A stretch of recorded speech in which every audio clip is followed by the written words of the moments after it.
Reanuda la audiencia, dejando constancia que se encuentran presentes los intervinientes, los 4 acusados del tribunal en su integración original. Corresponde llevar efecto los alegatos de clausura y tengo a la vista antes previamente una petición por escrito, pero de alguien que no se individualiza, que solicita la autorización para el registro audiovisual con cámara para estos alegatos que serán efectuados por el comunicador Aldemerín Soto Farías. En conocimiento de esto, el tribunal ha negado lugar, estimando que hay un registro oficial, que es el del Poder Judicial, que está en la plataforma de YouTube y que de cualquier forma se pueden hacer de él. Bien, entonces, por los tiempos que ustedes habían cada uno indicado, señor fiscal, tiene la palabra. Gracias, señoría. Bueno, ofrecimos al Tribunal de sus Señorías al comienzo del juicio, nuestro alegato de apertura, un juicio en el que el contexto político-electoral era un elemento ineludible de abordar. Pero también prometimos, en ese mismo alegato de apertura, que daríamos sentido a la referencia a este contexto político-electoral.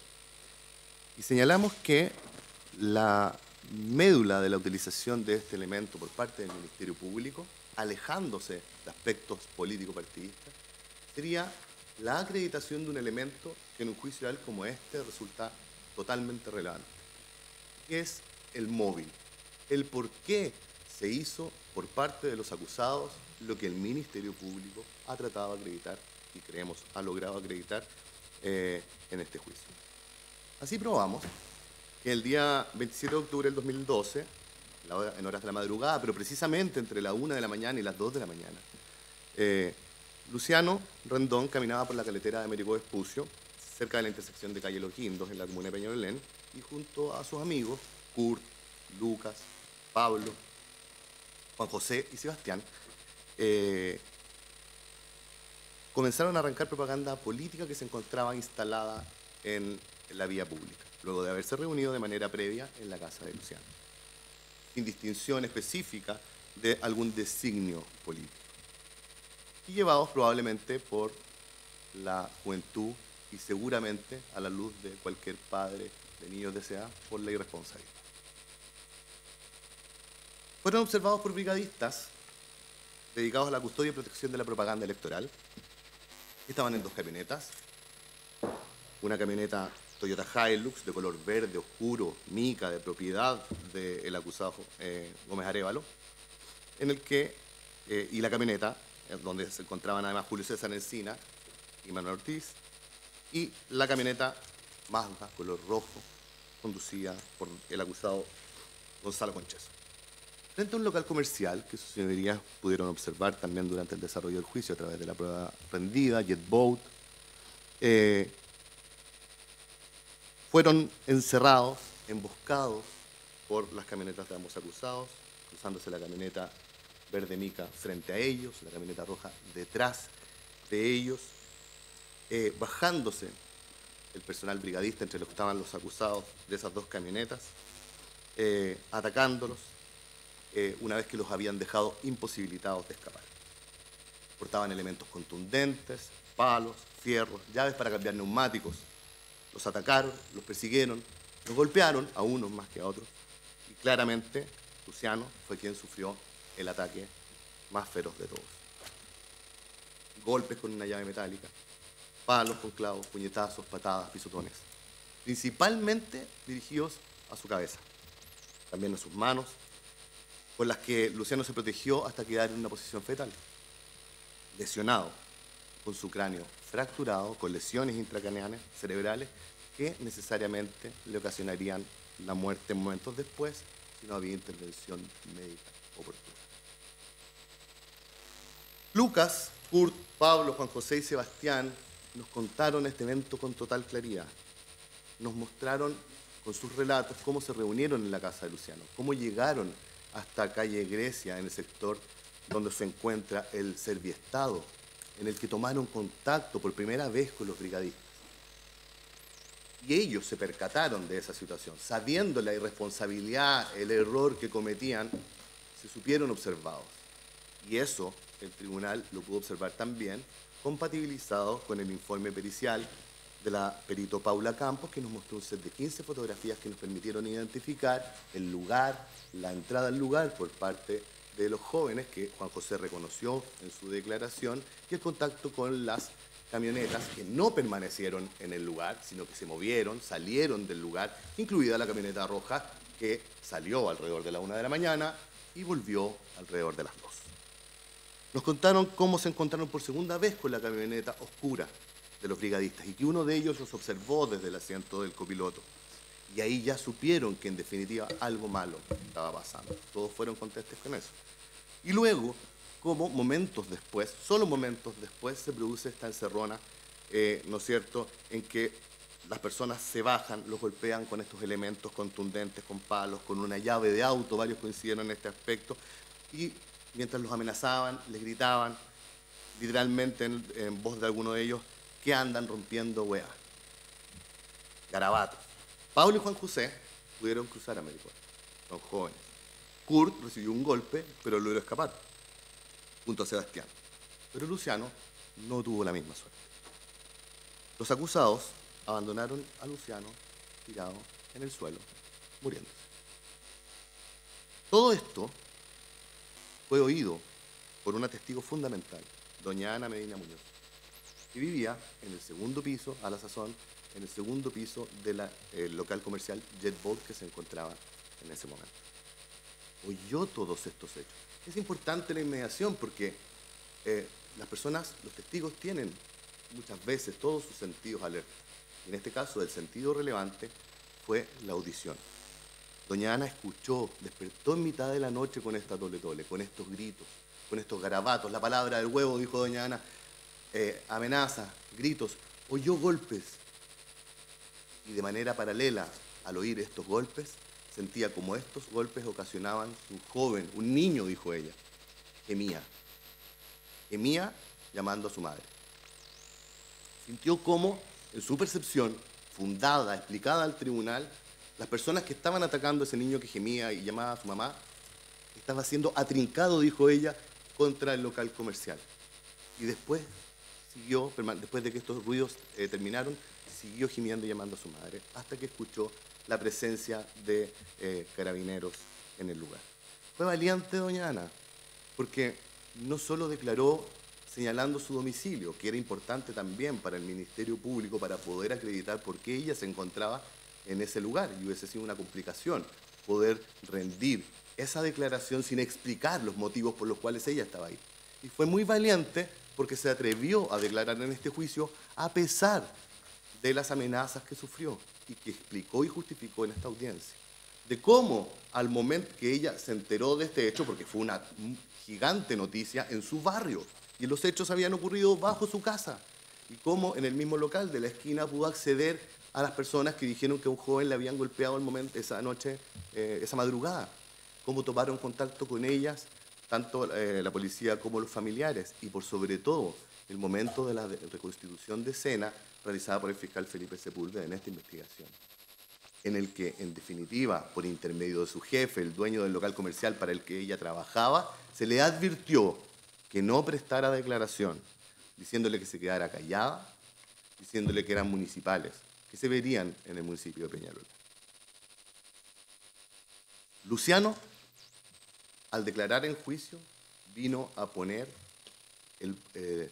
la declaración definitiva para acreditar la existencia de estos hechos. Si el resto de los testigos ya nos habían hecho una imagen completa de lo que había ocurrido, Luciano, en definitiva, conteste con estas declaraciones, nos permitió identificar a sus atacantes. Señaló a los acusados, indicó cuáles fueron las conductas desplegadas por cada uno de ellos, los elementos que cada uno de ellos utilizó, el por qué los reconoció y qué elementos detonaron ese recuerdo que le permitió realizar un reconocimiento específico de sus participaciones.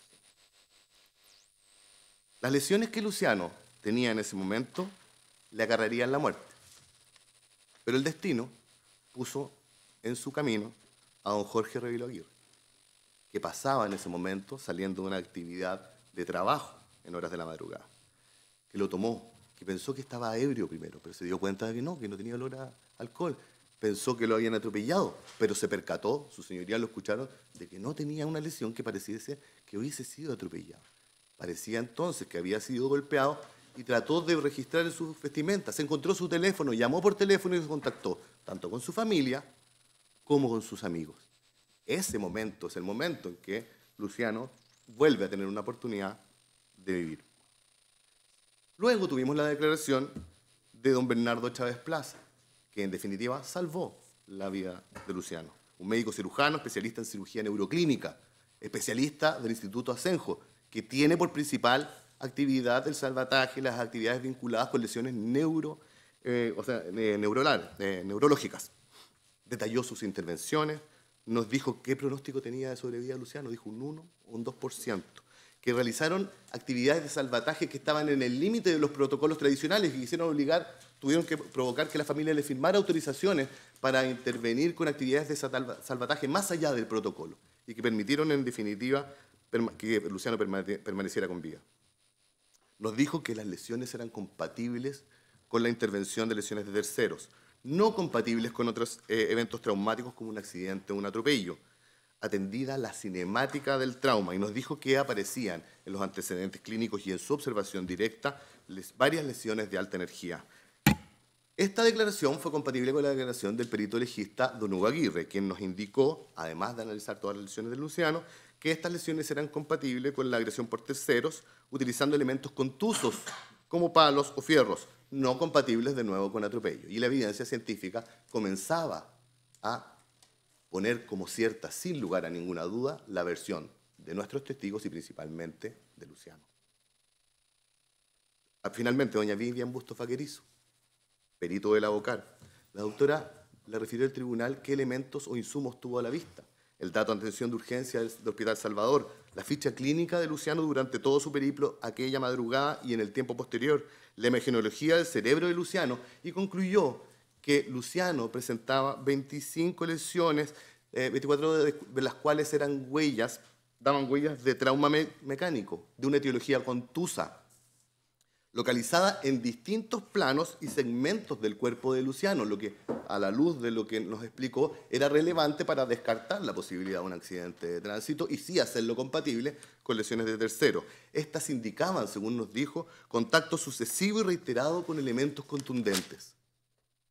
Y concluyó en forma absoluta que no eran compatibles con un atropello. Estos antecedentes, el cuerpo de la prueba del Ministerio Público, sumados al plano del sitio del suceso que fue exhibido en esta audiencia, y las fijaciones fotográficas del mismo, con los hallazgos que fueron entregados por los testigos de la Policía de Investigaciones, Rodrigo Rodríguez, a cargo de la investigación, y Alexis Quirós, a cargo del sitio del suceso, permitieron al Ministerio Público reconstruir a sus señorías con entera claridad la dinámica de los hechos y también la participación de los acusados. Mención aparte merece la coartada. La coartada de los acusados durante todo el proceso investigativo y también en esta audiencia suponía que las lesiones de Luciano provenían de un atropello.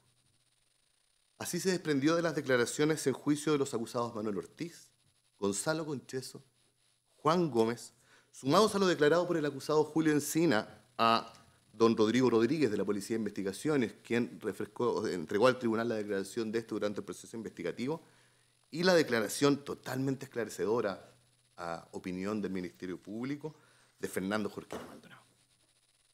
Este inexistente atropello, acreditado como inexistente por la prueba científica, y las declaraciones de las víctimas y sus amigos testigos presenciales del hecho, tuvo una virtud sin duda no deseada por los acusados.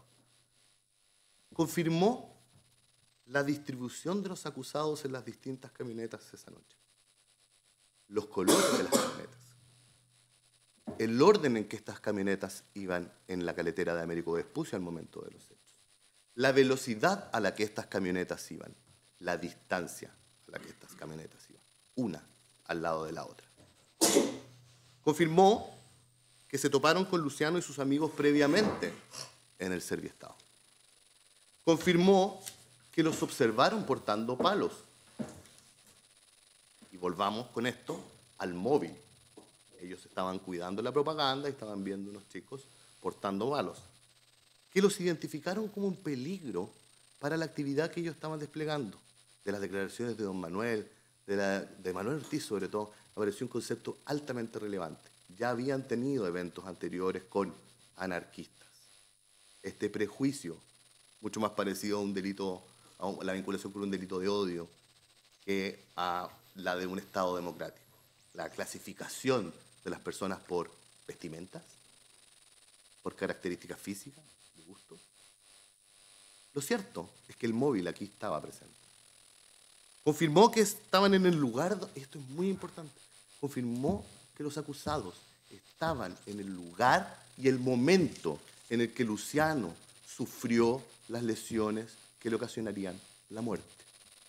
En versiones distintas, pero confirmó que estaban en ese lugar, frente a Jet Boat, en la Caletera, cuando Luciano, ellos dicen que era un accidente, estaba ahí, y ese accidente no existió. Confirmó, tristemente, nunca me había pasado tener una coartada que despreciara tanto la opinión propia de un acusado, confirmó que lo dejaron tirado en el suelo, muriendo.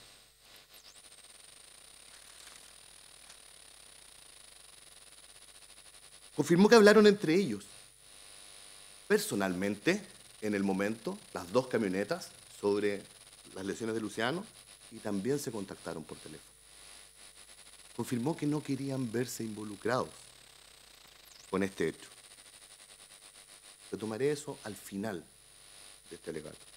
Aún con todas esas coincidencias, que eran un objetivo claramente no deseado en términos probatorios por parte de las defensas y los acusados, los 5 relatos a los que he hecho referencia evidenciaron tantas inconsistencias que quedó de manifiesto que responden a una versión preparada, a una versión no acorde a la realidad, acordada previamente entre ellos en lo esencial, pero sin agotar los detalles que un evento tiene, a los que solo la real vivencia de un evento permite acceder, y que no pasaron el sedazo de la inmediación, no pasaron el sedazo del contraexamen, no fueron capaces de ser explicados. Algunas diferencias. El acusado Concheso viendo una ambulancia que nunca estuvo. La vio porque él no estuvo en ese momento e inventó parte de su declaración. Los escasos metros de las camionetas, estamos claros que iban una al lado de la otra, sin embargo, unos vieron el accidente, otros les contaron el accidente cuando estaban exactamente en el mismo lugar, unos vieron jóvenes ayudando a Luciano, otros vieron una camioneta que pasó rápido y nadie más. Ese nivel de detalle demuestra que los hechos, tal y como fueron relatados por los acusados, no existieron. Lo más importante, una maravilla de la inmediación, los acusados no oyeron nada. Las declaraciones de los acusados son un ejemplo de una película muda. Todos se percataron de un atropello. Nadie oyó un golpe, nadie oyó un ruido, nadie oyó un frenazo, nadie oyó un grito, porque no pasó. Porque lo acordaron decir lo que dijeron. No nos queríamos ver involucrados, dijo Fernando Jorquera. Y consultado por la Fiscalía, si estaban los 2 jóvenes que acompañaban a Luciano al momento del atropello, si esos jóvenes vieron cómo atropellaron a Luciano, y ellos, siendo testigos, vieron que las 2 camionetas de los acusados no habían participado en el hecho, ¿de qué manera podían verse involucrados? Y bastaba con frenar y ofrecer ayuda. No lo hicieron porque no pasó. La pandilla de adolescentes irresponsables tuvo un relato consistente y preciso. La pandilla de brigadistas pareció relatar hechos distintos, a pesar de que declararon haberse referido al mismo. Por último, las conductas desplegadas por los acusados, quienes en 2 vehículos se acercaron a la víctima y sus amigos, habiéndolos identificado plenamente como un objetivo vinculado con su actividad de esa noche, encerrándolos para que no escaparan, para que no huyeran, bajándose premunidos de fierro, de palos, de elementos contundentes, de llaves, golpeando a Luciano de manera reiterada en distintas partes de su cuerpo, pero principalmente en su cabeza, donde está la lesión más importante que nos tiene hoy día acá en juicio, implica que todos ellos, demuestra que todos ellos tenían necesariamente dominio funcional de este hecho. Todos tuvieron, aunque sean momentos antes, un plan conjunto. Todos ellos contribuyeron esencialmente a la ejecución del hecho. Y por lo tanto, necesariamente, creemos, no se nos permite hoy, en este alegato de clausura, después de haber rendido la prueba, calificar su participación como la de coautores, ejecutores de este hecho, un homicidio simple, en grado de desarrollo de frustración. Y por lo tanto, habiendo cumplido la promesa del comienzo del juicio, habiendo rendido pruebas suficientes para acreditar la existencia del delito y la participación, y habiendo realizado las gestiones de litigación necesarias para acreditar que no existe una duda razonable, nos sentimos autorizados para pedir a su señoría condena respecto de todos los acusados por los hechos de la acusación. Bien, estuvo preciso en su tiempo. Gracias, querellante. Gracias, su señoría. Básicamente, el Ministerio Público ya ha hecho toda una reflexión y un análisis para efectos de descartar, en primer término, la teoría del caso que fue esgrimida por las defensas en torno al atropello. Como nosotros dijimos en el alegato de apertura, esta había sido una investigación compleja, porque básicamente lo que se trató de hacer fue de investigar todas las aristas posibles para efectos de, en definitiva, lograr determinar primero que estábamos en presencia de una golpiza, y una golpiza bastante brutal. De hecho, tiene un símil esta golpiza, y a uno se le viene inmediatamente a la cabeza el caso Zamudio. Son bastante similares en cuanto a la dinámica de los hechos que son materia, o la forma en la cual actúa este grupo de sujetos para efectos de propinar los golpes. Es un símil que se viene inmediatamente a la cabeza. Pero al mismo tiempo se trabajó en el análisis para poder determinar y atribuir participación a cada uno de los sujetos que en definitiva fueron traídos a juicio. Vuestras señorías habrán podido apreciar que no trajimos a juicio a todas las personas que pudimos determinar que se encontraban en las camionetas, y justamente fue porque se trató de hacer de la forma más limpia, de la forma más pulcra posible, para efectos de que quienes fueran traídos a juicio fueran las personas respecto de las cuales pudiésemos lograr acreditar participación.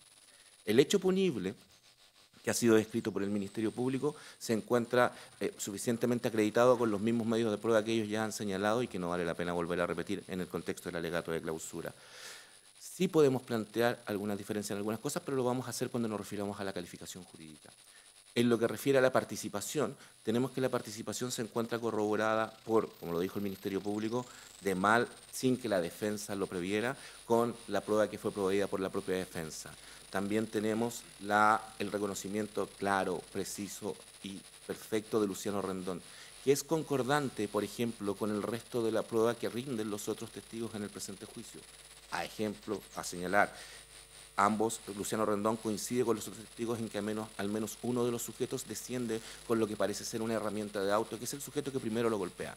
También Luciano Rendón explica en el reconocimiento del señor Concheso que éste vestía de manera formal, que también es señalado por uno de los testigos, por Lucas, y que también es concordante porque éste se venía trasladando desde una cena con la candidata el mismo día que ocurren estos hechos. También es concordante en el contexto de señalar los elementos contundentes con que descienden estos sujetos versus los elementos contundentes que son señalados por el resto de los testigos que portaban todos los sujetos que descienden de los vehículos, los palos, el palo con clavo, las herramientas de auto. Todo eso entrega una corroboración a la versión entregada por Luciano Rendón, que se encuentra corroborada por la declaración del resto de los niños que se encontraban con él ese día, y también que tiene una corroboración científica en el contexto del tipo de lesiones que éste sufrió, el tipo de lesiones que sufre y los elementos con los cuales las sufre. Particular mención acá refiere la declaración de la perito de la señora Bustos, cuando esta nos señala incluso el número mínimo de potenciales golpes y traumatismos que éste recibe en la zona de su cabeza, y que son descritos claramente por ella para efectos de determinar la existencia de la golpiza. Si seguimos con el análisis de la participación, tenemos que entrar a analizar las coartadas. Y aquí el Ministerio Público fue claro para efectos de desacreditar totalmente la coartada del atropello. Pero hay un hecho especial respecto de uno de los acusados que señala no haber estado en el lugar de los hechos, el señor Ortiz. En ese contexto, su señoría, la misma prueba de la defensa nos permite plantear que esa coartada es falsa. Es falsa en el contexto de lo que entrega la cónyuge del señor Ortiz al momento de declarar. No hay concordancia entre supuestamente las horas en las que éste habría llegado al domicilio versus las horas en que el mismo sujeto que presuntamente que se encontraba en la camioneta junto al señor Gómez indica que éste se habría ido del local.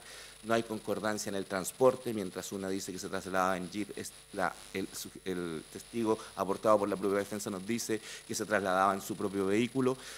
Supuestamente existe un tema de llamadas telefónicas que nunca fue debidamente acreditado por parte de la defensa. Y ahora, estas acreditaciones nosotros las podríamos atribuir a dos cosas, pero esencialmente en este caso lo que parece más plausible es que son falsas.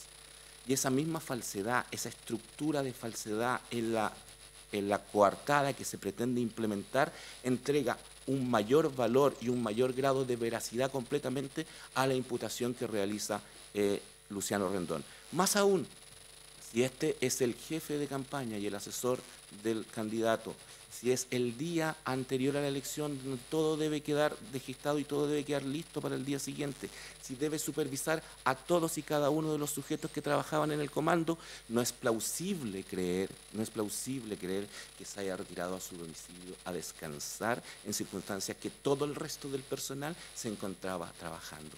Eso entendemos que permite acreditar, más allá de toda duda razonable, lo que refiere a al hecho punible acreditado por el Ministerio Público y también a la participación de cada uno de los 4 acusados en la presente causa. En efecto, uno de los debates que se planteó durante la investigación y, por ejemplo, al momento de formalizar y posteriormente acusar, era la posibilidad de traer a los otros ocupantes de la causa, de los vehículos, también como acusados. Pero efectivamente respecto de ellos no había posibilidad de un reconocimiento de parte de la víctima directa, que era la única que se encontraba en condiciones de realizar los reconocimientos. Y es por ello que, en virtud de la objetividad, aún contra la opinión de este querellante, se tomó la decisión del Ministerio Público de traer a juicio solamente aquellos respecto de los cuales teníamos la opción, según la opinión del Ministerio Público, y que es compartida por la querellante hoy después del juicio, teníamos la opción real de acreditar participación y no correr riesgos trayendo a personas que eventualmente fueron inocentes a un juicio oral y sometiéndolas a esto. Los 4 sujetos que hoy día están son aquellos respecto de los cuales la inmediación le ha permitido al tribunal ver y adquirir convicción, entendemos nosotros, de que estamos en presencia de los 4 autores del 15 número 1 del delito en cuestión. Donde nosotros tenemos diferencias es en la calificación jurídica. Y tenemos diferencias esencialmente en lo siguiente. Mediante las declaraciones periciales, la declaración del doctor, del médico aportado por la parte querellante, la declaración del servicio médico legal, es posible analizar y entender, mediante la inmediación, que las lesiones que sufrió Luciano Rendón no solamente pusieron en riesgo su vida, sino que además le provocaron lesiones de carácter permanente e irreversibles, incurables y además progresivas, como es la lesión ocular. Todas estas lesiones, todos estos traumas que son, a saber, la epilepsia postraumática, la pérdida de la posibilidad de movilidad del ojo y particularmente del iris del ojo, la imposibilidad de controlar el acceso de la luz, la visión doble, la visión triple que ha presentado en algunas ocasiones, la necesidad de ser sometido a una serie de otras cirugías que, como señala el doctor, el médico tratante aportado por la querellante, indica que el pronóstico es malo, necesariamente, y que han sido progresivas en el transcurso del tiempo, necesariamente nos llevan a concluir que estas lesiones generan necesariamente una incapacidad permanente. Y es una capacidad impermanente que se ha visto reflejada en, por ejemplo, la imposibilidad de seguir estudios superiores, la imposibilidad de estudiar la carrera que éste deseaba estudiar, que era diseño, la imposibilidad de permanecer frente a un computador. Eso no es una lesión simplemente grave, eso es una lesión que genera incapacidad permanente y eso necesariamente es una lesión grave, gravísima en el contexto. Entendemos, y nosotros lo sabemos y podemos adelantar nuestra debilidad, que no fue posible incluir estos hechos en lo que fue la acusación particular por decisión del Tribunal de Garantía por aplicación del principio de congruencia. Pero entendemos que la narración de los hechos que señala el Ministerio Público sí incluye las lesiones. Y por lo tanto, al incluir las lesiones, necesariamente es el tribunal el que debe valorar los efectos de estas lesiones. De otra manera, sería entregarle pleno valor probatorio a los informes periciales, y en ese contexto es el tribunal el que lo realiza. Más aún, una forma de evaluar también la gravedad de las lesiones no solamente es el informe del Servicio Médico Legal, sino que también es la forma y circunstancias en la cual se cometen las lesiones. Y la forma y circunstancias en las cuales se cometen estas lesiones permiten que necesariamente sean catalogadas con la característica de ser lesiones graves, gravísimas. Porque en la acusación, tanto del Ministerio Público como de la querellante, que es la misma, se incluyen las lesiones que fueron sufridas y las consecuencias de esas lesiones pudieron ser apreciadas por el tribunal. Por lo tanto, entendemos que tampoco habría vulneración de un principio de congruencia en el evento que el tribunal lo calificara esta vía. Sin embargo, la última parte de este alegato lo vamos a dedicar a que básicamente, analizando la inmediación y justamente durante el desarrollo de la prueba de juicio, dentro del desarrollo de los hechos que han sido acreditados por el Ministerio Público, podemos tener por acreditado el Ministerio Público utiliza la frase siendo interceptados por 2 vehículos. En el desarrollo del juicio hemos logrado ver que esta interceptación entre 2 vehículos no solamente es una interceptación antojadiza, es una interceptación que bloquea las posibilidades de vía de escape, como lo señaló el señor Rodríguez. Es una emboscada. Interceptar, emboscar son sinónimos en la Real Academia Española. Es una emboscada. Es una emboscada que garantiza que descendiendo personas de mayor contextura física, mayor edad, que neutralizan cualquier posibilidad de resistencia de la víctima, que además las emprenden contra la víctima que, según se señala, es la que habría retirado desde los postes las pancartas. Situación que se encuentra perfectamente acreditada ya en juicio. Nos llevan a plantear que este comportamiento, y aquí hay que hacer una distinción, todo acto homicida es de por sí un acto alevoso. Es de por sí un acto alevoso, atentar contra el bien jurídico más sagrado protegido por el ordenamiento jurídico.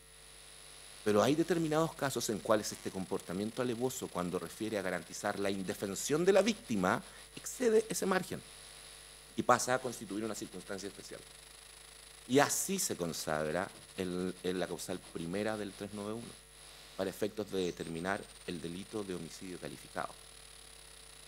Una emboscada en superioridad numérica contra niños con personas premunidas de elementos contundentes que se encuentran perfectamente descritos en la acusación y que necesariamente es lo que se ha acreditado por el juicio, nos parece que se enmarca dentro justamente de la figura del homicidio calificado por concurrencia de la causal primera, esto es, de la alevosía. Y para reforzar esa hipótesis podemos plantear que incluso al momento de retirarse los sujetos, lo dejan abandonado en la vía pública, sin necesidad, sin la más mínima intención de prestar ayuda. Por ende, su señoría, nosotros creemos que se ha arribado a un convencimiento, o creemos logrado llegar al tribunal al convencimiento de que se debe dictar un veredicto condenatorio. Y creemos necesariamente que la adecuación penal correcta respecto de estos hechos nos permite plantear que por especialidad podemos concluir que estamos en presencia o de un delito de homicidio calificado en grado de frustrado o bien de un delito de lesiones graves, gravísimas en grado de consumado, dependiendo del tribunal cuál sea las 2 de las fórmulas que se ejecuten para efectos de la adecuación penal. Pero entendemos que respecto de estos ilícitos se ha logrado probar participación en calidad de autores directos de cada uno de los 4 acusados que fueron traídos a juicio. Bien, gracias. También se ajusta su tiempo. Querellante. Muchas gracias, señoría. Señoría, durante estos días, en este juicio, se ha vertido abundante prueba testimonial, pericial, documental, fotografías y videos. La prueba presentada, su señoría, lleva a la convicción más allá de toda duda razonable de que efectivamente fueron los acusados quienes agredieron a Luciano Rendón. La prueba, que ha sido principalmente indiciaria, pero no por eso menos válida o eficaz, ha dado por probado lo siguiente. En primer lugar, señoría, el lugar y día donde se produjo esta agresión. Luciano Rendón, el día 27 de octubre del año 2012, fue agredido en la carretera de Américo Vespucio entre la Rotonda Grecia y la calle Los Guindos. Lo anterior fue probado por las declaraciones de los testigos, principalmente del testigo Jorge Revilot, quien encontró a Luciano en ese lugar, de la madre de la víctima, María Alejandra Cárcamo, que también encontró a su hijo en ese lugar, de los amigos de Luciano, Lucas, Juan José, Pablo, Sebastián y Kurt, quienes señalaron dónde ocurrieron estos hechos. Además, su señoría se mostró un peritaje, o sea, un planimétrico, un plano que dio cuenta, y ustedes podrían observar, efectivamente el lugar en donde ocurrieron dichos hechos.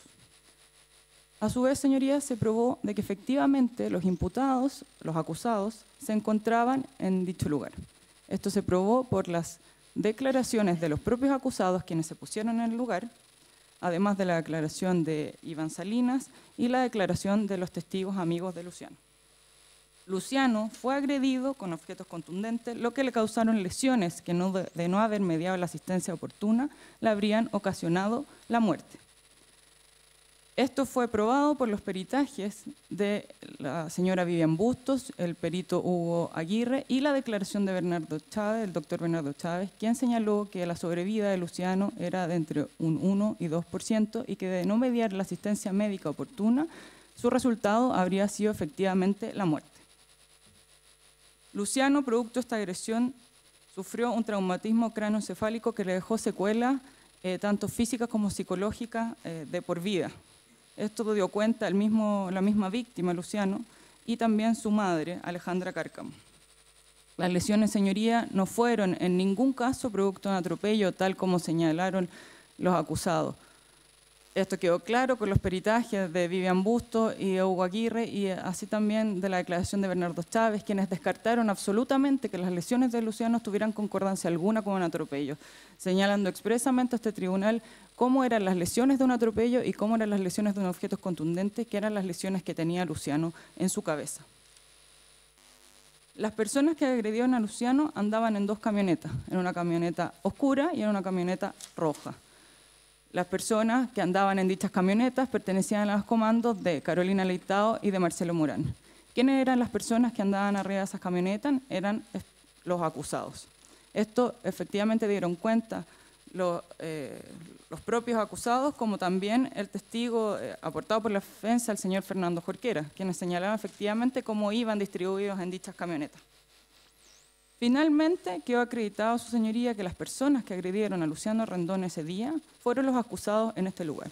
Luciano, con una declaración inequívoca, dio cuenta cómo cada uno de los acusados lo agredió y reconoció a cada uno de los acusados, sin duda alguna, cómo lo agredieron y quiénes estaban en esta sala. Que los hechos, sus señorías, probados en este juicio, configuran el delito de homicidio simple en grado frustrado en contra de Luciano Rendón, que generaron lesiones de tal gravedad que no haber mediado asistencia habrían producido la muerte. Que de este modo el hecho de golpear a la víctima con objetos contundentes en reiteradas ocasiones, principalmente en la cabeza y no en otra parte del cuerpo, es una acción idónea para provocar la muerte. Por otra parte, los acusados, cuando dejan de golpear a la víctima, el acto homicida ya habría quedado completo y solo faltaban los procesos naturales que hicieran colapsar el organismo de Luciano. Para provocar este resultado no era necesario ninguna intervención por parte de los acusados, no estando dentro de sus manos evitar su muerte, lo que se logró frustrar solamente con la acción oportuna de la asistencia médica. Los acusados, señorías, actuaron con dolo directo, golpearon en la cabeza de Luciano, no en otras partes del cuerpo, reiteradamente con un objeto contundente, con alta energía, siendo una conducta idónea para provocar la muerte, con lo que queda claro que el objetivo buscado por los acusados era precisamente la realización del tipo penal. que por tanto su señoría, habiéndose probado que efectivamente fueron los acusados quienes golpearon a Luciano Rendón ese día en su cabeza en reiteradas oportunidades con objetos contundentes, nos encontramos dentro del delito de homicidio frustrado y por tanto su señoría solicito que se condene a las penas ya señaladas en el auto de apertura. Muchas gracias. Bien, vamos a darle el turno a la defensa solicitando que se haga cargo de las recalificaciones solicitadas por el querellante particular. Disculpe, solamente para tenerlo claro, ¿cuál fue la recalificación que solicitó el querellante particular? Homicidio calificado por la alevosía. Lesiones graves, gravísimas. Y lesiones graves, pero eso estaba en la acusación.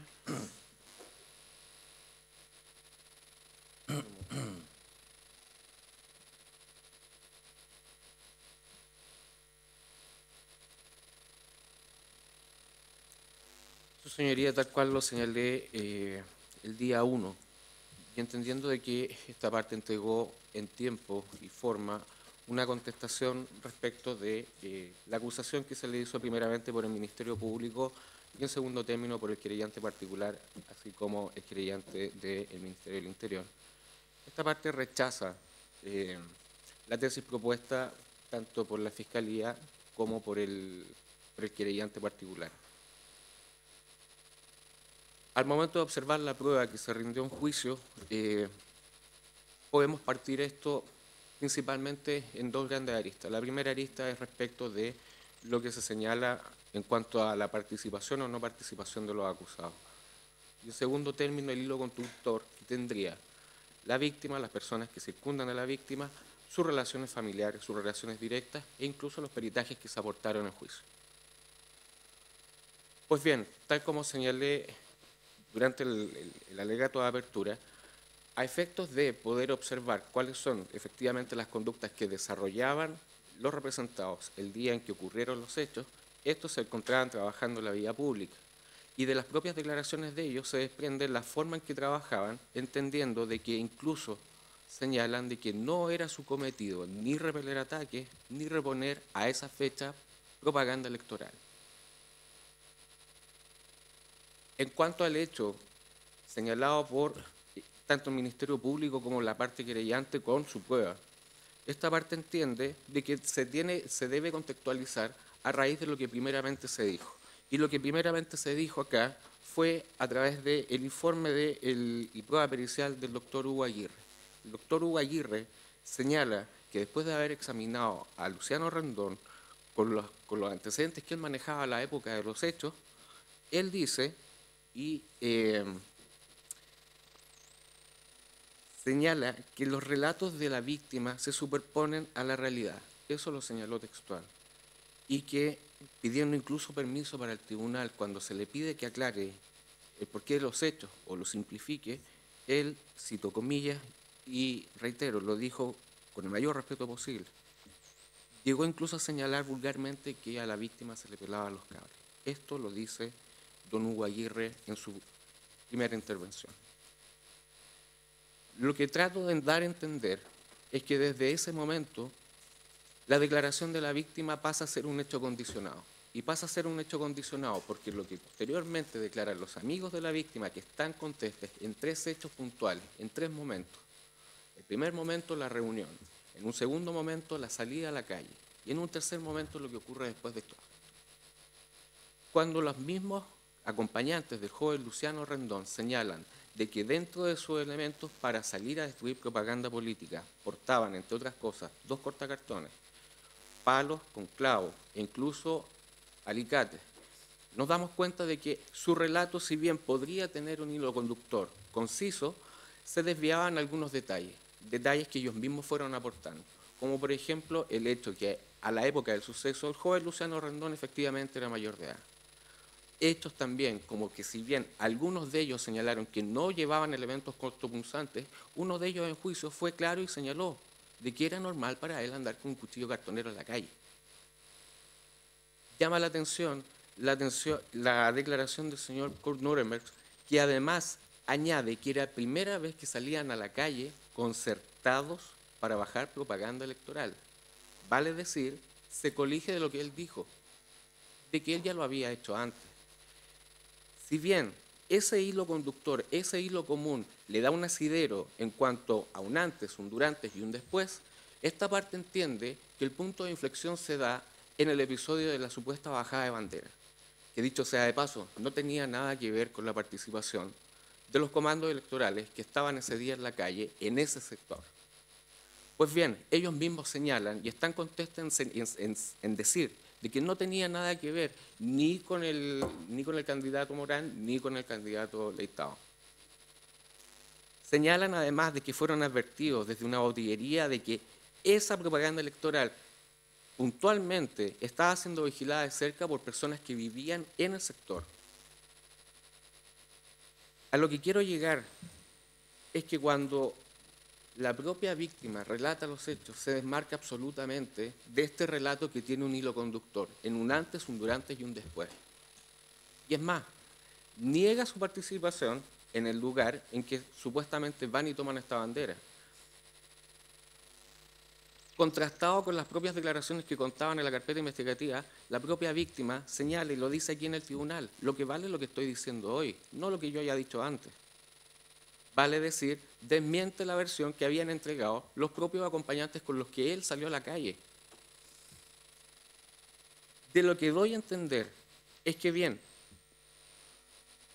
o entendemos que lo que es cierto son los hechos que pusieron los acompañantes de la víctima, o bien nos tenemos que quedar con la tesis de la víctima, en donde se desmarca y señala que bajo juramento o promesa de decir verdad en esta sala, lo que valía es lo que había señalado acá, desmarcándose de todo lo que hubiera hecho anteriormente en el transcurso de la carpeta investigativa, incluyendo reconocimiento fotográfico. Llama la atención que el primer perito, don Hugo Aguirre, señale que la visión del joven Luciano Rendón estaba afectada incluso desde antes de los acontecimientos, y que antes de los acontecimientos ya había un principio en donde él, a entender de este perito, no tendría una clara visión. Cuando el señor Hugo Aguirre señala que su relato raya o superpone la realidad, no es lo que encontramos acá el día en que el señor Rendón declaró, porque en un ejercicio esquivo de interrogación de parte de este abogado se dio incluso maña para retrucar y para jugar un juego argumentativo en donde él no entendía lo que se le estaba preguntando, no por el fondo del asunto, sino que por eludir una respuesta que estaba en la carpeta investigativa. Cuando se le confronta y se le dice si él había señalado eso, él incluso desconoce lo que había dicho y había afirmado de su puño y letra. Vale decir, ese condicionamiento que hace el doctor Hugo Aguirre hace que el testimonio mismo de la propia víctima eche pie abajo a la tesis que estaba compuesta por las declaraciones de sus propios acompañantes en un antes, un durante y un después. Especial mención me cabe el hecho de que cuando se señalan en la prueba acompañada por el Ministerio Público de parte de doña Paula Campos de la PDI, este informe pericial que tiene que ver con imágenes recopiladas del lugar de los hechos y el que se hace un estudio cuadro a cuadro, la propia oficial de la PDI no puede hacer concluyente en señalar que el vehículo que estaba sindicando el Ministerio Público era exactamente el mismo que salía 4 cuadros más tarde. Ella lo señaló. No tengo certeza respecto de las caras de las personas que están ahí y no puedo dar certezas porque me encuentro bajo juramento, tal cual lo dijo ella, no puedo decir que el mismo vehículo es el que entra y sale una vez del cuadro. Asimismo, tal cual lo señaló el querellante particular, tal cual lo señaló el Ministerio Público, encontrarse en el lugar en que ocurrieron los hechos por parte de quien es moradora de ese local en donde supuestamente ocurrió todo esto, la señora Ana Norma Medina Muñoz nos entrega un dato que no es concordante con todas las versiones que hasta allí tenían un correlato, en día y hora. Ella, siendo la única testigo que pudo decir que estaba ahí porque vive, pernocta y trabaja en ese lugar, señaló una hora totalmente distinta. Y una hora totalmente distinta en donde incluso se le vuelve a preguntar y ella asegura, fue entre las 5 y las 6 de la mañana, un horario totalmente distinto al que señalan tanto la prueba de esta parte como la prueba de la contraria en su momento.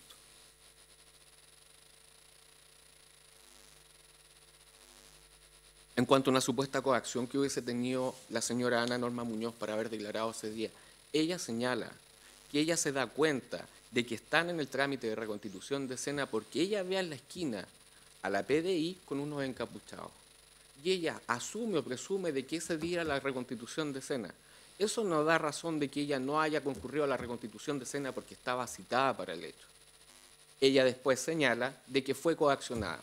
Y si ella misma dice que en ese lugar se encontraba la PDI y Carabineros de Chile, su deber era haber participado en el esclarecimiento de los hechos al ser el único testigo presencial. Si bien no vio, escuchó y tenía más certeza de todo el resto de los testigos. Su obligación era haber denunciado las amenazas y haber participado en dicha reconstitución de escena, pero no lo hizo. En cuanto al informe policial emitido por la Policía de Investigaciones a cargo del oficial Rodrigo Rodríguez, esta parte tiene serias dudas porque yo entiendo que dentro de la praxis profesional de un detective, él pueda llegar a colegir hechos desconocidos a partir de hechos conocidos. Pero bajo ningún término él podría llegar a ser incluso tendencioso cuando se le preguntó respecto del color de los vehículos en base a las declaraciones de los mismos testigos que abonó la parte contraria. Los amigos de la víctima que se encontraban en el lugar señalan una camioneta de color negro, otros señalan una camioneta de color oscuro, pero él derechamente dice que la camioneta es de color verde y en ninguna parte de las declaraciones contaba de que ese color efectivamente hubiera sido señalado en dicha investigación. Él, en ese momento, se atribuye, interpreta una prueba cuando lo que se le estaba pidiendo era otra cosa. Y lo que es peor es que interpreta esa prueba en declaraciones que derechamente él tomó. Por lo tanto, esta parte cree que debería ser desestimado el informe que emite el policía don Rodrigo Rodríguez por encontrarse en una tendencia clara a querer favorecer una tesis contraria. Esta parte considera que el informe del policía es absolutamente tendencioso. Sin embargo, en algún momento se vuelve con el correlato de un nuevo peritaje, y ese nuevo peritaje o ese nuevo informe tiene que ver con hechos posteriores. El último perito abonado por la parte que por la parte contraria, que es el doctor que examina al joven Luciano Rendón a partir del año 2014, da la existencia del análisis y el seguimiento del caso clínicamente a raíz de las secuelas que hubiese dejado el hecho ocurrido la noche de los acontecimientos. Pero sin embargo es capaz de entregar datos que nadie le había solicitado. Datos como, por ejemplo, de que él conocía a la familia con anterioridad al conocimiento de los hechos. Él señala que se le entregan antecedentes incluso que tienen que ver con la niñez del joven Luciano Rendón. Y ese no era, entre comillas, su encargo. Llama también la atención que la primera atención primaria, el doctor Bernardo Ramón Gómez Chávez, señale dentro de las terapias que se aplicaron con el joven Luciano Rendón, puntualmente, terapias cuestionadas, las describe así él, terapias cuestionadas. Y es más, llega incluso a reafirmar la tesis del primer perito, habla de acalculia o trastornos de cálculo de memoria, lo cual volvería a condicionar la declaración del joven Luciano Rendón respecto de lo que dijo en la sala. No tener un cálculo respecto de la memoria, es decir, ¿hasta cuándo me puedo acordar yo? Lo que vimos en sala fue absolutamente distinto. Él, pese a que informes médicos señalan que tiene problemas en un ojo, fue capaz de reconocer un computador, lentes y un color de una chaqueta, desde esa distancia.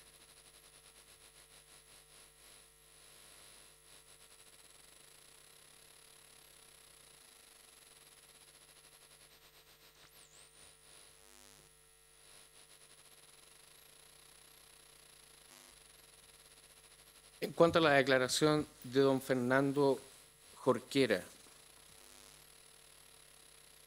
Si bien podría haber entregado antecedentes nuevos a la investigación o al esclarecimiento de los hechos propiamente tal aquí en sala, él en ningún lugar ubica a don Manuel Ortiz dentro del contexto de los hechos. Igual cosa ocurre con la cónyuge de don Manuel Ortiz, no lo ubica en el lugar de los hechos. Entonces cabe para esta parte una duda razonable. Si lo que dicen los testigos, los amigos de la víctima, en el reconocimiento que se hace en la carpeta investigativa, se indican al señor Manuel Ortiz y este no se encontraba ahí, quiere decir de que cabría una duda respecto de si efectivamente el señor Conteso y el señor Gómez se encontraban en ese lugar, para efectos de lo que declaran los amigos de la víctima, porque ellos reconocen que efectivamente estaban trabajando en el lugar de los hechos. Dieron explicación de una dinámica, de una forma de trabajo, una fecha de término del trabajo, horarios de trabajo, pero lo que recalcaron, sobre todo, es que ellos estaban en la calle trabajando. Ellos no estaban golpeando gente. Y es más, Juan Gómez, en su declaración ante este tribunal, entrega un dato cierto, y ese dato cierto es que momentos previos a que ocurriera esto, ellos observan jóvenes con vestimentas oscuras en el sector de Plaza Egaña. Señala la forma en que se seguían los comandos opuestos. Y es más, él da a entender de que cuando el joven Luciano, acompañado de sus amigos, cruzan la calle, detrás de ellos venía un grupo de personas de vestimenta oscura, las mismas que él había visto momentos antes en Plaza Egaña. Lo que quiero dar a entender es que, y se desprende del propio informe fotográfico, es que en ningún momento se logra ver, o sea, en ningún momento se logra determinar efectivamente cuáles eran las vestimentas de los amigos de la víctima y de la víctima. Pero sí estamos claros en algo, en que no andaban vestidos de negro. Es inequívoco el hecho de que Juan Gómez reconozca a estas personas y las sitúe también en el lugar de los hechos. Y es más, dice que esas personas perseguían a un grupo de muchachos que salieron corriendo por una calle una cuadra antes de llegar a los Guindos.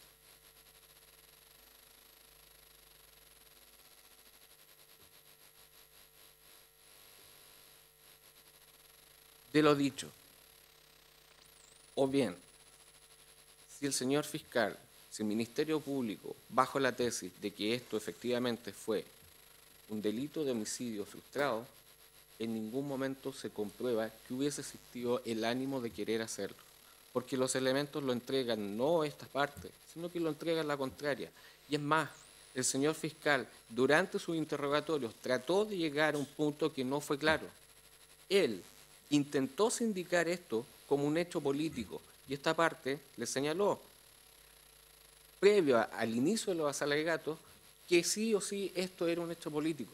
Lo que él busca es sindicar a las víctimas como supuestos anarquistas. Y en ningún lugar quedó claro de que las víctimas fueran supuestos anarquistas.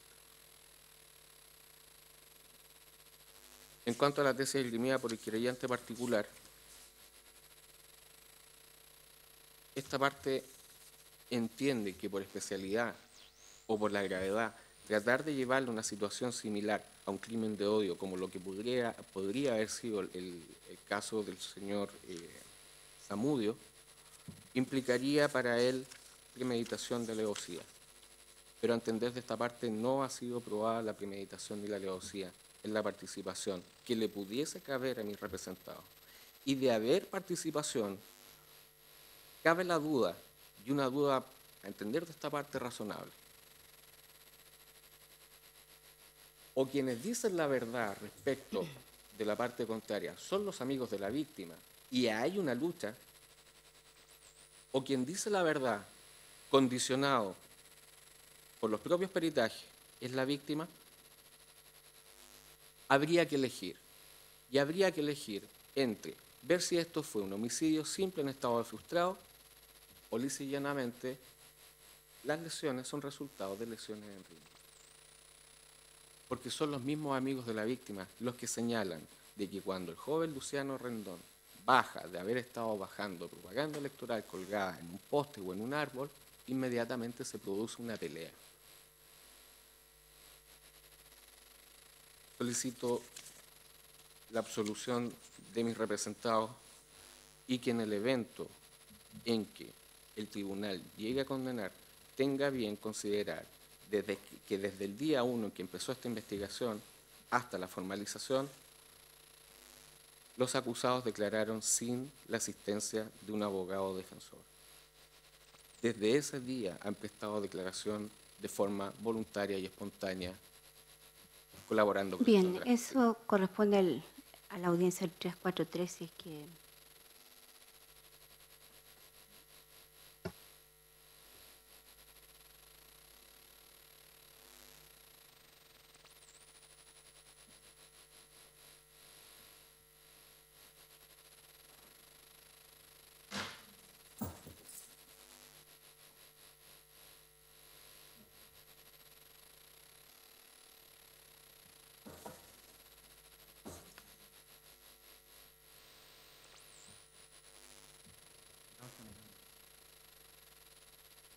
Falta ahora que...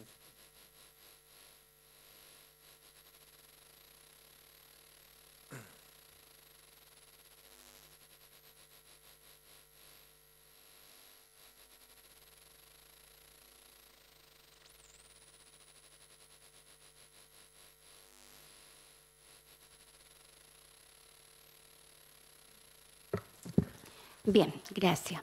Defensor de Encina. Ya, gracias, magistrado. Bueno, mi alegato va a ser un poco más breve.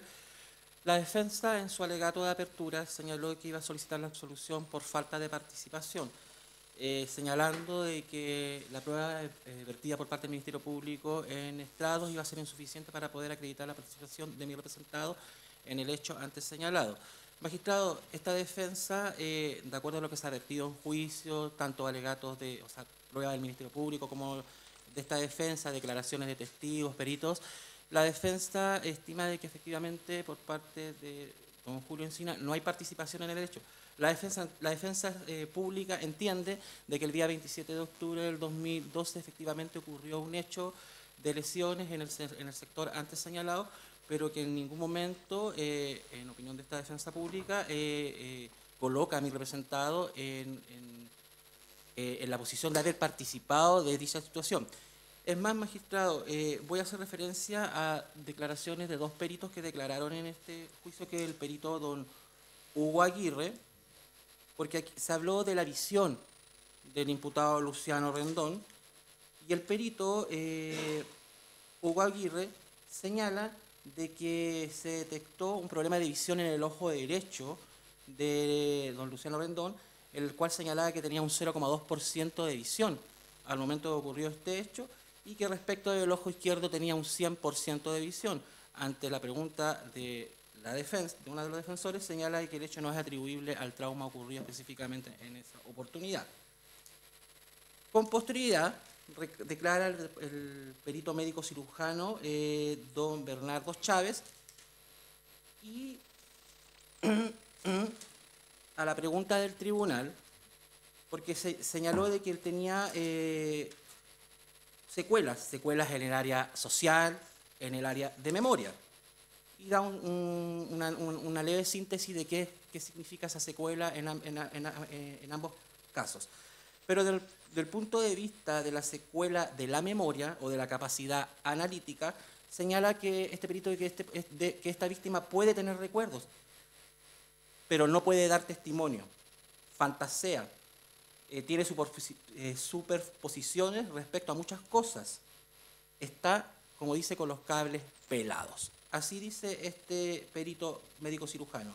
Incluso en la audiencia señala este perito de que emitió un certificado dando cuenta que no estaba en condiciones de prestar, entiendo, declaraciones.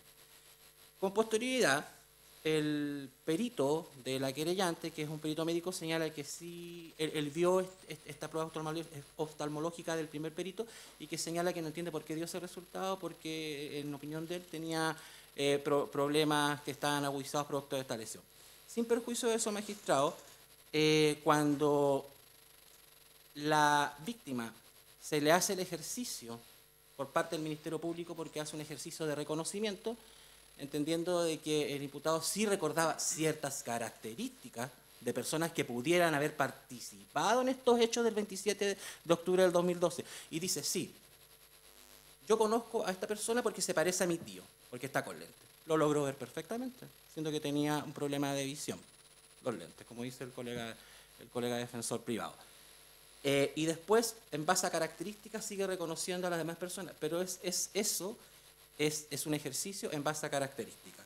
Cuando la defensa hace el contraexamen del 332 respecto a declaraciones que la propia víctima presentó en sede de fiscalía respecto a si se le había exhibido un set fotográfico de reconocimiento, en principio señala no acordarse, se le hace el ejercicio y señala que sí, que solamente logró reconocer a una persona, que era la persona que estuvo más cerca al momento del hecho, el que le provocó lesiones con un palo. ¿Ya? Y después, esta declaración fue del 23 de julio del 2013, a los meses después de ocurrió el tema, y ahí no recordaba.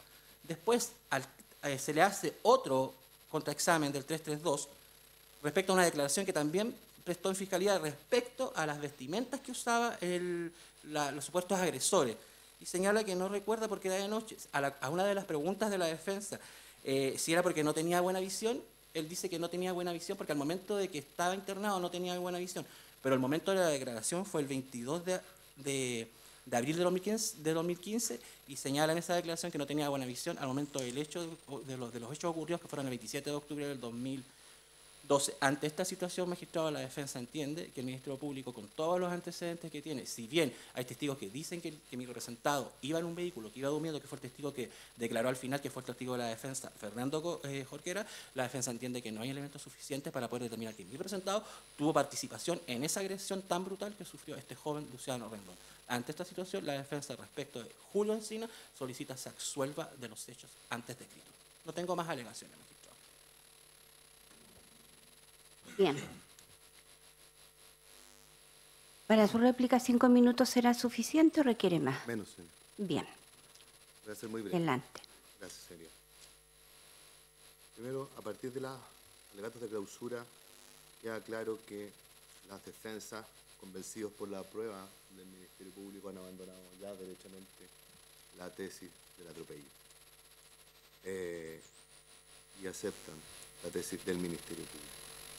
Y si nos generan en su alegato de clausura o intentan generar en el alegato de clausura la construcción de una duda razonable a partir de poner en duda la credibilidad del testigo o el testimonio fundamentalmente principal que es don Luciano Rendón. Pero lo cierto es que el principio principal que rige el desarrollo del juicio oral es la inmediación y la contradictoriedad, que permiten, como dijimos en nuestro alegato de clausura, el someter los testimonios al sedazo, al control de este principio de contradictoriedad, utilizando herramientas tales como el artículo 332 para refrescar memoria, evidenciar contradicción, o el artículo 336 para poner en duda con algún elemento la credibilidad del testimonio. Lo que han hecho las defensas en este alegato de clausura es vertir a sus señorías sus dudas sobre la base de lo que ellos entienden a partir de la lectura de la carpeta investigativa, sin contrastar en realidad con la utilización de dichas herramientas el testimonio de nuestra víctima. El testimonio de nuestra víctima fue claro, preciso y consistente con la declaración del resto de los testigos. Las defensas ninguna posibilidad tuvieron de hacer dudar a nuestro testigo principal respecto de los reconocimientos, las razones por las que realizaron esos reconocimientos. El resto es especulación, el resto no pasó en este juicio, el resto está en los corazones y en las cabezas de las defensas, pero nunca se vio en el desarrollo de este juicio. Por contrapartida, esa declaración de Luciano, a partir de dos principios que son fundamentales para la resolución de su señoría. El principio de la razón suficiente, que cada una de las pruebas del Ministerio Público tuvo en este caso. Cada una de las evidencias del Ministerio Público y a las aseveraciones del Ministerio Público están construidas a partir de un antecedente concreto. Cada cosa que dijo el Ministerio Público lo fue, porque una evidencia así lo señaló. Y todas estas reunidas, eran consistentes con la declaración de Luciano Rendón el día del juicio. Y eso es principio de corroboración. Eso es, en definitiva, la utilización de toda la prueba indiciaria que, dirigida en un sentido unívoco, permiten formar la convicción de sus señorías. Es ese justo el llamado que sus señorías tienen al momento de ser resolutores en una decisión tan importante como una decisión de absolución o condena en relación a la participación de un hecho. El resto, todas las alegaciones de las defensas tienen que ver con interpretaciones y especulaciones vinculadas con lo que piensan las defensas sobre la carpeta investigativa, pero las dudas acerca de los reconocimientos, las dudas acerca de la credibilidad de los testimonios no se presentaron en el desarrollo del juicio. Querellante. Gracias, señoría. A ver, básicamente una reflexión final es que dentro de los mayores terrores que puede tener, por ejemplo, un padre, está justamente que ocurre una situación como la que ocurre, pero también hay una etapa previa ante esos terrores, sobre todo los que ya tendremos hijos adolescentes, más o menos podemos verlo, que es que los niños o los hijos opten por un modelo de vida alternativo. ¿Ya? El modelo de vida alternativo en sí genera una estigmatización, genera una forma de reacción social que en Chile se ha mantenido incólume desde la década de los 80. ¿Por qué este preámbulo? Porque básicamente todo lo que ha planteado la defensa hoy en el alegato de clausura es, como lo señala el Ministerio Público, abandonar la tesis del atropello y es atacar directamente el testimonio de Luciano Rondón. Y en ese contexto, básicamente lo que la defensa joven señalar es lo aportado por los mismos peritos que fueron citados, por la madre de Luciano Rondón, que declaró en juicio, y por el propio Luciano. Han sido 6 años de tratamientos médicos, de terapias para superar el estrés postraumático después de la agresión, terapias psicológicas y terapias psiquiátricas, que han permitido llegar a Luciano a recordar hechos que fueron vertidos en juicio. Y aquí es donde surge lo interesante y es lo que nos decía el Ministerio Público. Sometido al ejercicio del contrainterrogatorio, en un juicio oral, en estrés del juicio oral, este fue capaz de responder y dar razón de sus dichos, a diferencia de lo que plantea la defensa. Cuando se le hicieron los ejercicios del artículo 332, se explicó de qué se acordaba, de qué no se acordaba. Cuando se produce la discusión respecto de si veía bien o no veía bien, él explica, en ese minuto que me toman la declaración no veía bien, porque ya era posterior al trauma, antes de eso veía bien. Y también es corroborado con los antecedentes mórbidos del propio Luciano vertidos en juicio, que indican que antes de la agresión o del trauma sufrido no habían patologías basales como las que después se desencadenaron posterioridad al trauma. Entonces, su señoría, atacar la credibilidad por este lado, por el lado básicamente de las lesiones que éste sufre, se contrasta con el tema de lo que se virtió en juicio. Luciano tiene visión doble o visión triple en ocasiones, era un tema que debió haber sido vertido en juicio mediante el contrainterrogatorio, mediante las correspondientes preguntas de la defensa, no se hicieron, porque fue tan concreta y tan específica la declaración que efectivamente los lugares que éste no recordaba, no se recordaron y lo planteó así. Sus señorías pudieron advertirlo.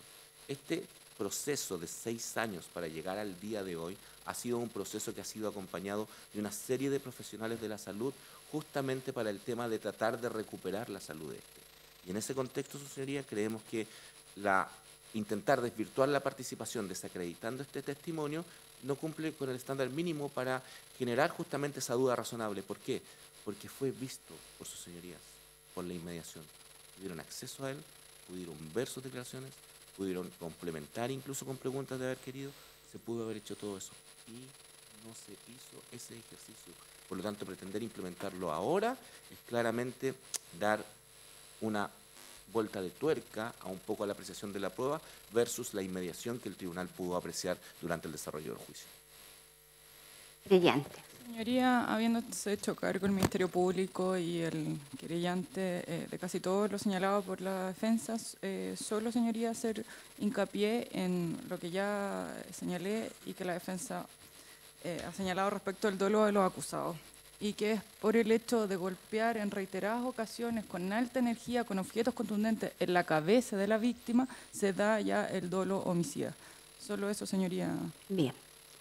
Defensor. Sus señorías son al menos 3 ideas bastante puntuales para llegar a contestar lo que señala tanto el Ministerio Público como el querellante particular.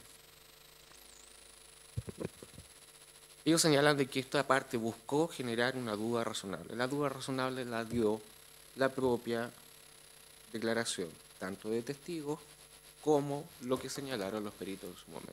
Es más, ellos apoyan parte de su tesis en lo que Inclusive señaló la señora Vivian Bustos, hablando de que desde su experiencia ella se planteaba que en el 90% de los casos esto quizás no era un atropello, pero dejó una puerta abierta y esa puerta abierta es de un 10%.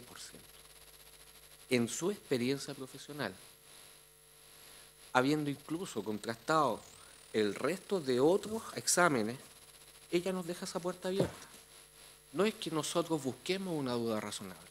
La duda razonable se instaló acá, en el momento en que se condicionó las capacidades cognitivas de la propia víctima. Entonces, ¿qué es lo que podemos colegir de eso?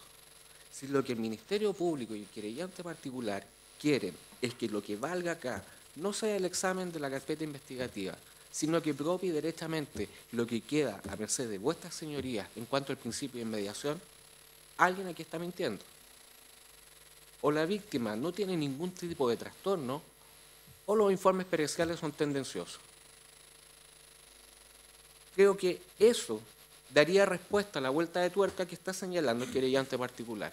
Si lo que de verdad vale en este juicio no son las 1.300 y tantas fojas que tiene la carpeta investigativa, sino que lo que se discutió acá es la propia víctima la que nos hace dudar de un montón de partes que se grimieron en este juicio. Esta parte no buscó una vuelta de tuerca. Esta parte fue directa cuando le preguntó si efectivamente lo habían atropellado o sabía si lo habían atropellado, haciendo uso del ejercicio contenido del artículo 332, pero sus respuestas fueron inteligentes, calculadas y evasivas. Eso no se condice con lo que señalan por lo menos 2 peritajes. La vuelta de tuerca no viene de este lado, su señoría. La vuelta de tuerca es más amplia. En este abanico de posibilidades que el Ministerio Público esgrimió como su prueba, tuvo que ir seleccionando paso a paso, y eso lo reconozco, y lo reconozco de la forma más leal posible, el oficio. Y si hay algo que tiene el señor fiscal es oficio. Por favor, evite las apreciaciones personales, argumentos jurídicos, y solo en relación a los nuevos alegatos que se han hecho. Siguiendo esa línea, para llegar efectivamente a establecer si hay o no hay una vuelta de tuerca, como señala el querellante particular, me gustaría saber si él también genera, mediante la pregunta de un modelo de vida alternativo, que nadie puso aquí encima de la mesa, nadie lo cuestionó, nadie lo vio, nadie lo trajo acá. No fue parte de la defensa esta parte. En ningún momento nosotros llegamos a tocar un supuesto estilo de vida alternativo. Eso lo esgrime recién el querellante particular. No es una vuelta de tuerca de esta parte. Eso justificaría la apreciación que uno tiene de la prueba, porque duda razonable sí hay. Eso sería eso. Gracias. Defensor. Muy brevemente, magistrado, ya lo ha dicho todo. El magistrado, cuando el fiscal señala respecto de dudas por parte de esta defensa, respecto a la participación de mi representado en el hecho, respecto a que el hecho es claro, preciso, en realidad en el juicio se vieron muchas inconsistencias en base a las declaraciones propias de los mismos testigos del Ministerio Público respecto al hecho y respecto a pericias propiamente tales que contrastan respecto a conclusiones de las mismas. Pero lo cierto es que la defensa respecto al hecho mismo de la participación de mi representado en el hecho, estima de que no tiene participación y que el hecho es claro.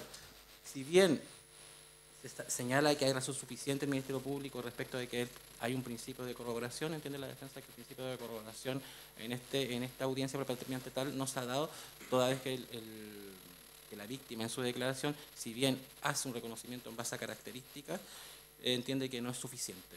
Y además, magistrado, haciéndome cargo de lo que dice la parte querellante respecto a un ejercicio que no se hizo, se hicieron 2 ejercicios que correspondían y la defensa entiende que en base a ese ejercicio se logra desvirtuar la participación de mi representado en el hecho propiamente tal, y es por eso que insiste en la solución. Bien.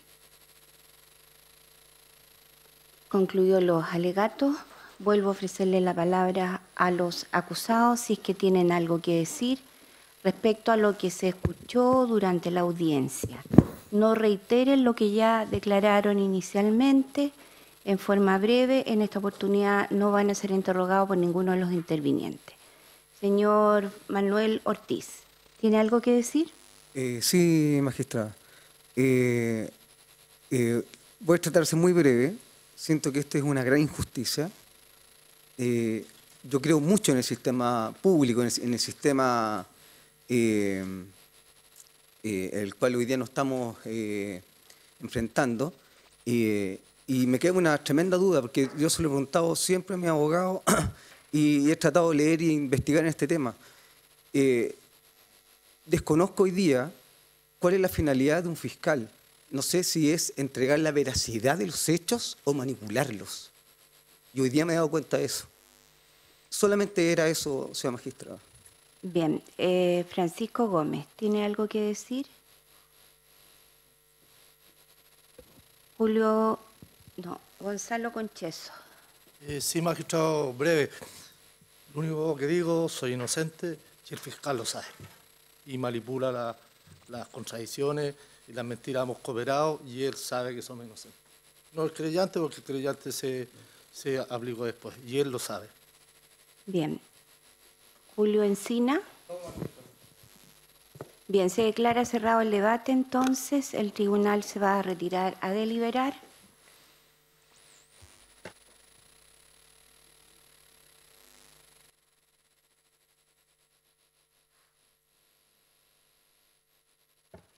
Y nos vamos a reunir nuevamente a las 11:30 horas.